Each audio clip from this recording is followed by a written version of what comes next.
Hi, thank you.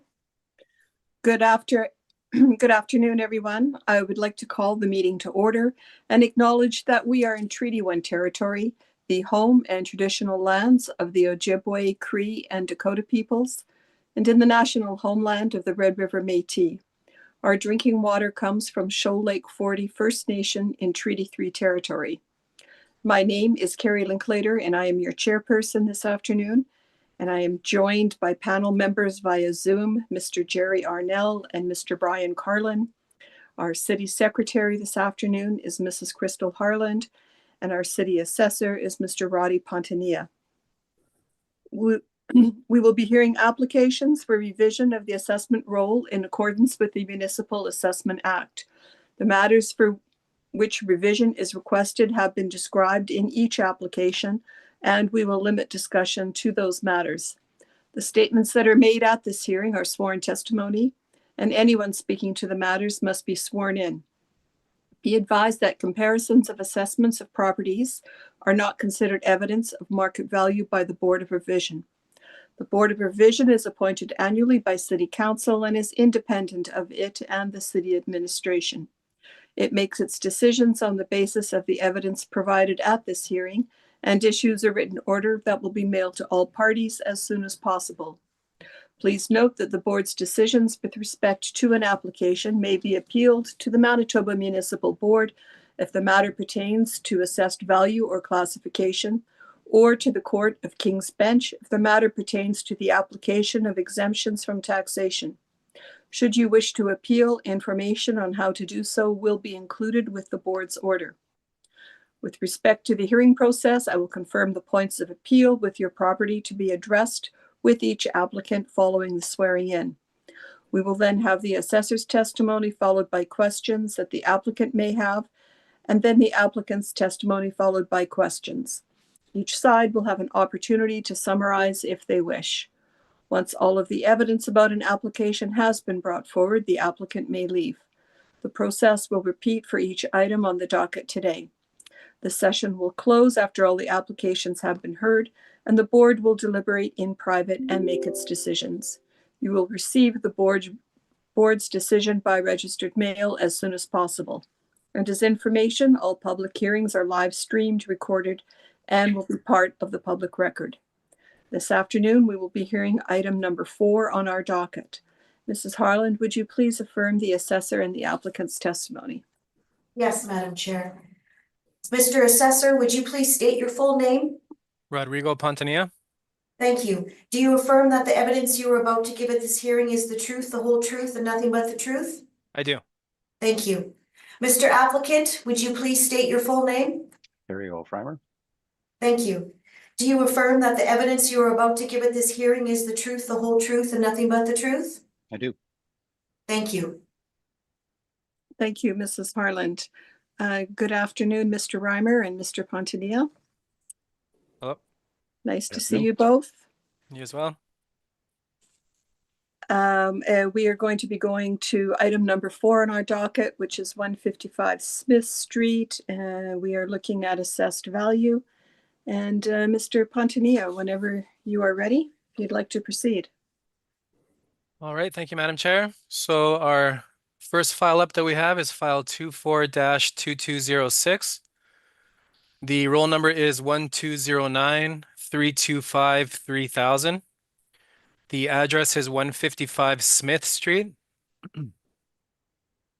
The 2025 assessment has gone out at $2,021,000. And this property has been labeled as a commercial freestanding restaurant. We have 2 buildings associated with the record, 2 premises associated on the income stream, and it's a 1-story building. We have an actual year built of 1969 to 2016 with an effective year of 2000 to 2016. The land area we have on file is 12,078 square feet. And we have a total leasable area on file of 5,763 square feet. On page 2, I have included a pad eye view image of the subject property. On page 3, I have included a pictometry overhead view of the subject property. Sorry about that.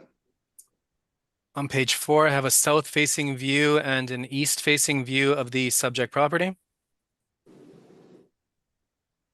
And then following that, I have Google Street View images of the subject property uploaded from the 2021 map overlay. So we can see the subject there. We have received requests for income and expense information, so we're okay there. We only have one sale on history, and it is a sale that has a consideration of $1, so there's no weight that's being placed on this sale, but it's from June 2nd, 2000. And we have no subject property leases on record. So for my rent comparables, I have included rent comparables that are from the same market region as the subject property. As it was a little difficult to find rent comparables that were used exactly the same, I chose to include market rent comparables that were of several uses, but they are from within the same market region, just to give us an idea of the leases that are being achieved. And we do have the areas that range from 300 square feet up to 2,413 square feet. And then we have the rents that range from $15.50 at the lower end to $28, actually $38 for the second last at the higher end.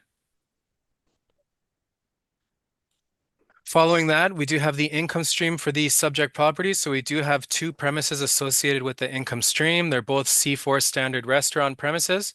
The first premise we have is for 4,583 square feet. We have that at a modeled rate of $23.81 per square foot. Premise number 2 is also a C4 standard restaurant premise, and we have that at 1,180 square feet at $27.13 model rental rate. That brings us to a total potential rent of $141,134, which when divided by the total area on file, gives a blended rental rate of $24.49 per square foot. From there, we do have model parameters for vacancy, expenses, and shortfall, which brings us to a net operating income of $129,349.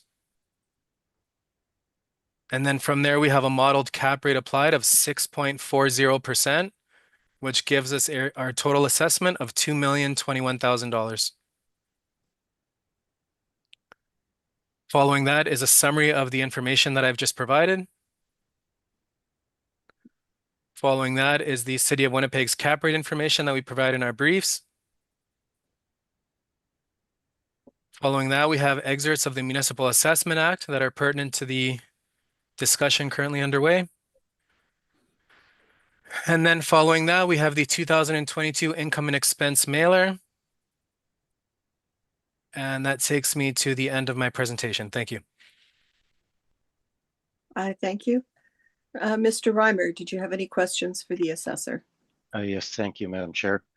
Mr. Pontanilla, could we initially go to the very last page of your materials, please? Page 14, I believe. Sure. So you mentioned that there was no leases found, I think, by your system, in fairness, with respect to the subject, but within our records, yeah. Right, but we can agree that, in fact, this is a single occupant, a single tenant building, entirely leased by La Roca, correct? That's correct. And then still looking at that page, we've got a sort of at the upper right-hand part of the information that was submitted, we've got a lease renewal, and it shows a move-in date, but it is a renewal starting January 1st of 2021. Correct. And the total rent paid per month, and you'll have to trust my math, but it shows as 9333.33 per month, which equals 112,000 per annum, correct? Correct. Okay. Just briefly turning to just the previous page on page 13.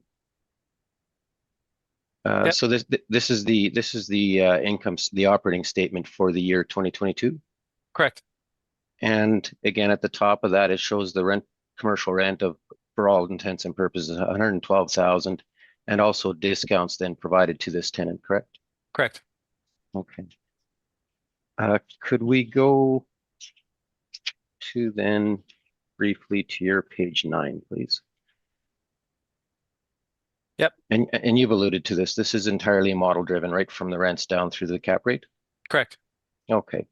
Now, notwithstanding the departments, I believe the department's total area, if I have this correct, is 5,763 square feet.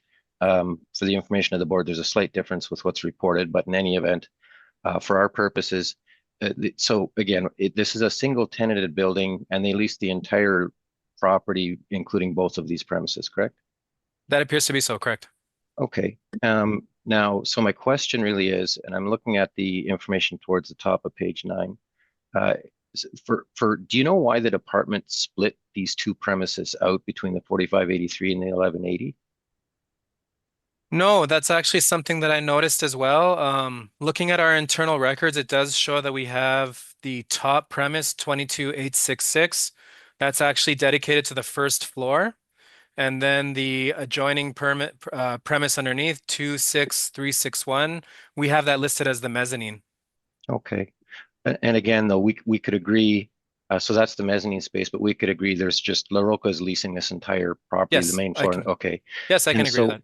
and so what the model, and this, I'm in fairness, Mr. Pontinia, I know this is just coming from your model, but would it be fair to say that if the model had actually treated this property as it is with one entire area of, in your case, 5763, or as you see from me, 5,600 square feet, that would have impacted the model derived rent since it's a larger premises, correct?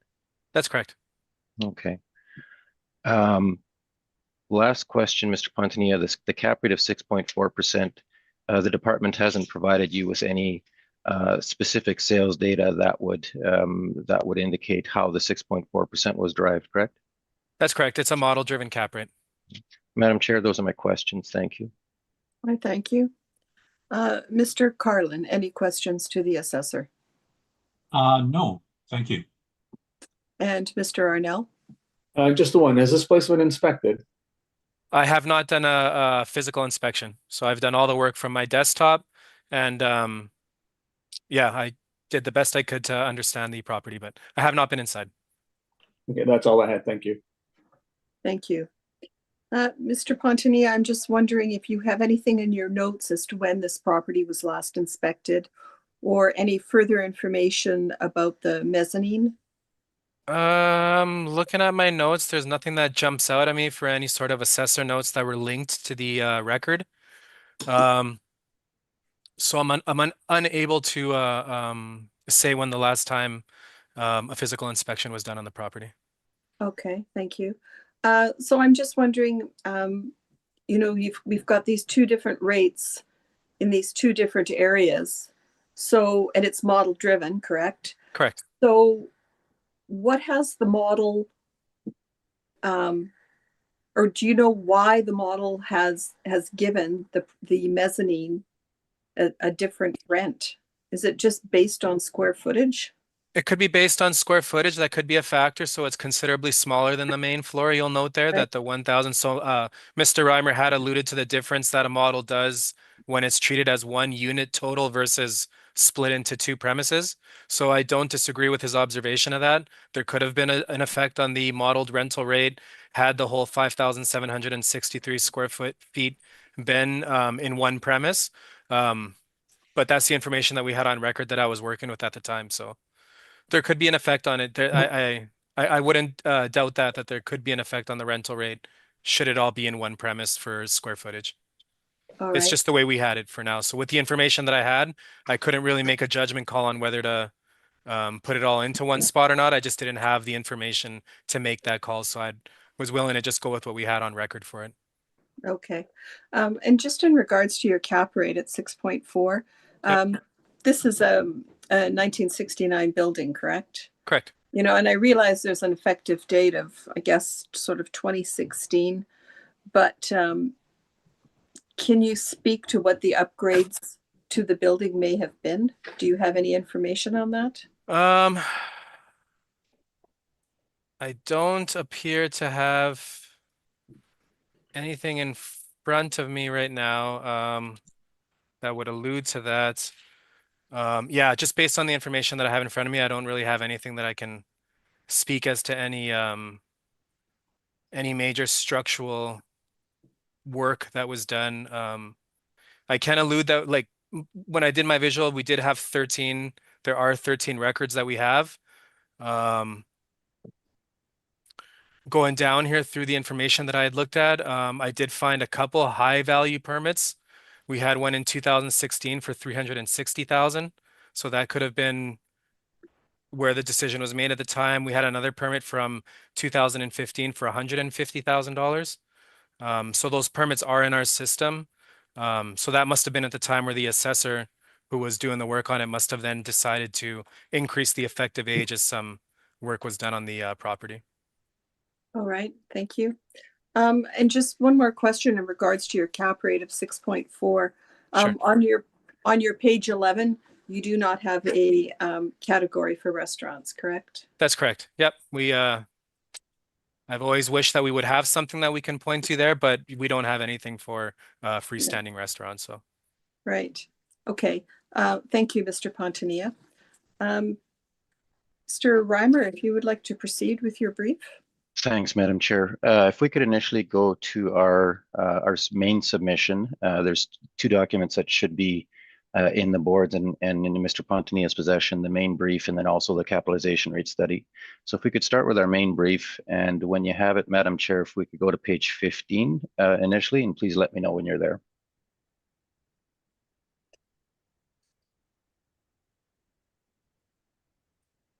Yes, I am there. Panel Okay, members, sorry, I was just panel members, you have it? Yep. Okay.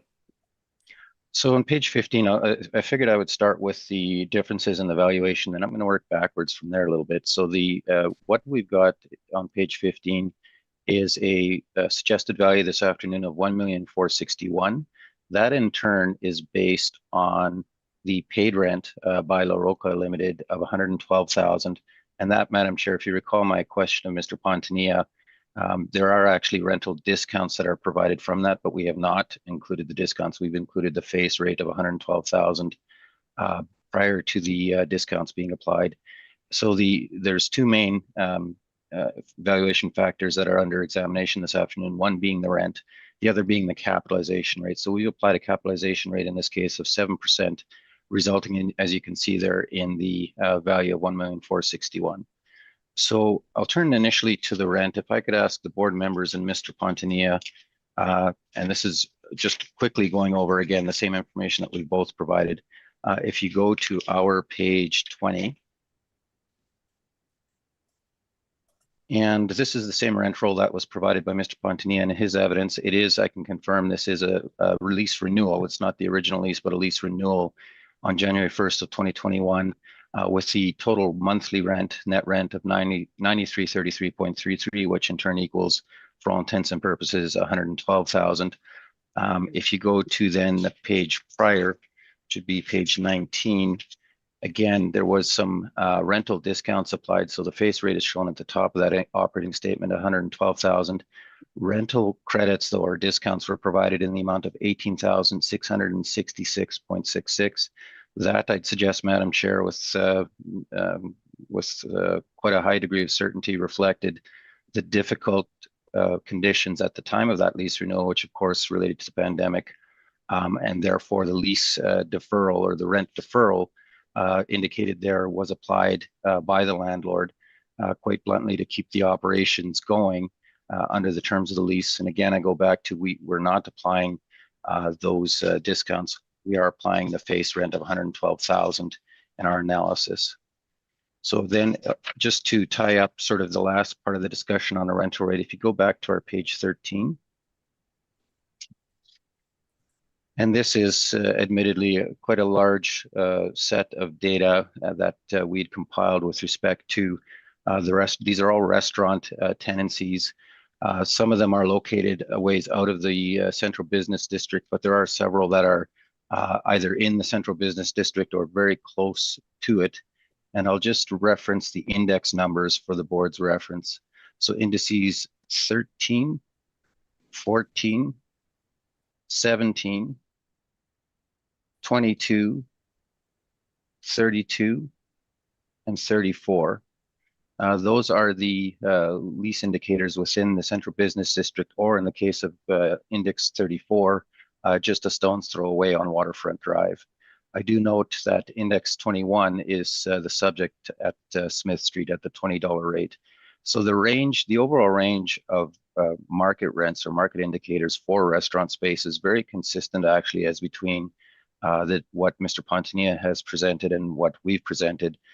But I'd certainly suggest, Madam Chair, that the January 2021 lease renewal at $112,000 provides the best evidence of the rental rate that could be secured by the property, again, prior to taking into account the discounts that were being made through the more difficult months during the pandemic. The rental range based on the indices that I've just pointed out starts at $14.60 a square foot and goes up to $23.50 a square foot. So certainly the $20 rate for the entire building, I'd suggest is very consistent with the market indicators. And again, with the January 2021 renewal start date, provides the best evidence of what the property can achieve. So then, Madam Chair, I'm going to be, again, stick to the issues, the germane issues in this case. The capitalization rate of 7% is the other difference in the evaluations of the parties this afternoon. We're applying a rate of 7%. So if I could ask the board members now and Mr. Pontinia to open up our capitalization rate study. And again, Madam Chair, let me know when you have it.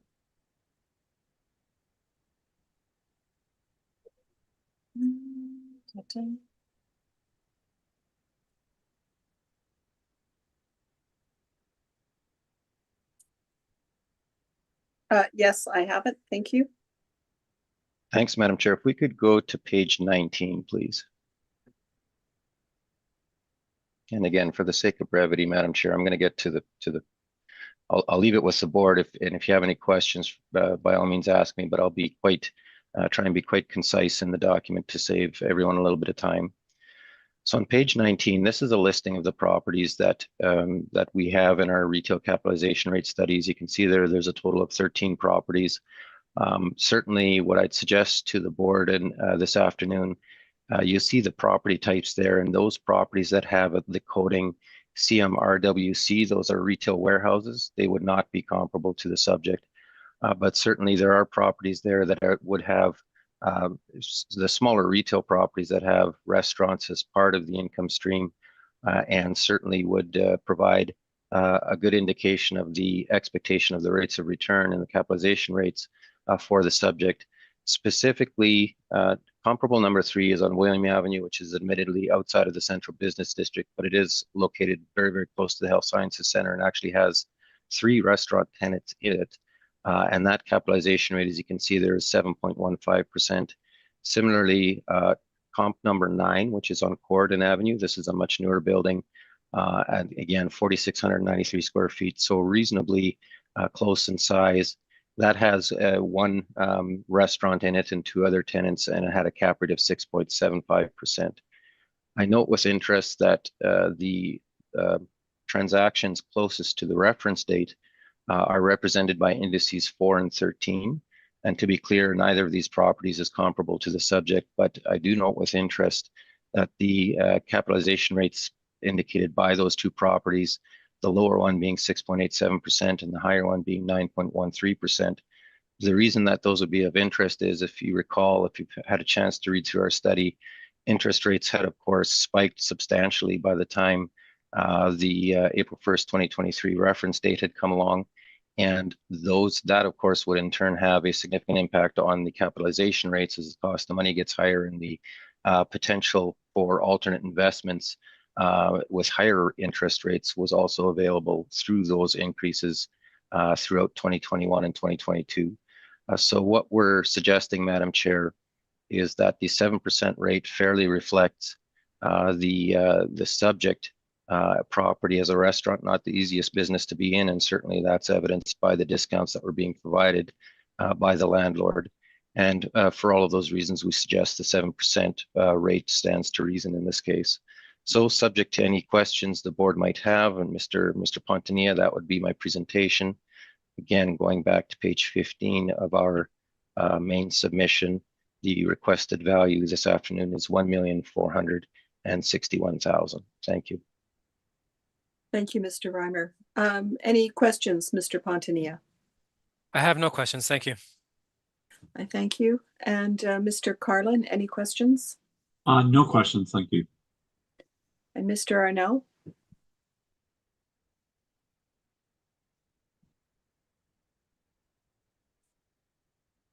Sorry about that. No questions. Thanks.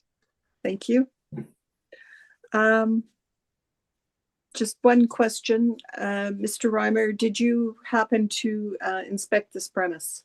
I have not had an opportunity to inspect. I've inspected the exterior, but not the interior. Okay. Did you have a chance when speaking with your client, any discussion about the mezzanine space? Not other than that, I've treated it, as you can see by our submission, I've treated it all using that $20 blended rate Right. for the entire building, but not beyond that, no. All right, I thank you. Does either party have a wish for a summation on this property? No, thank you. I have no wish for summation. Thank you. All right. So thank you both. We have heard the one item on our docket this afternoon. And this hearing is now adjourned. And Mr. Reimer, thank you for your appearance. And also thank you, Mr. Pontinia. Thank you very much. Thank you, Madam Always a Chair. pleasure. Thank you, panel members. Thank you, Mr. Eimer. Appreciate it, everyone. Have a good day. All. Here. Yeah, Yeah. you too. Take care. See you, Carrie. Thanks. Bye-bye. Bye.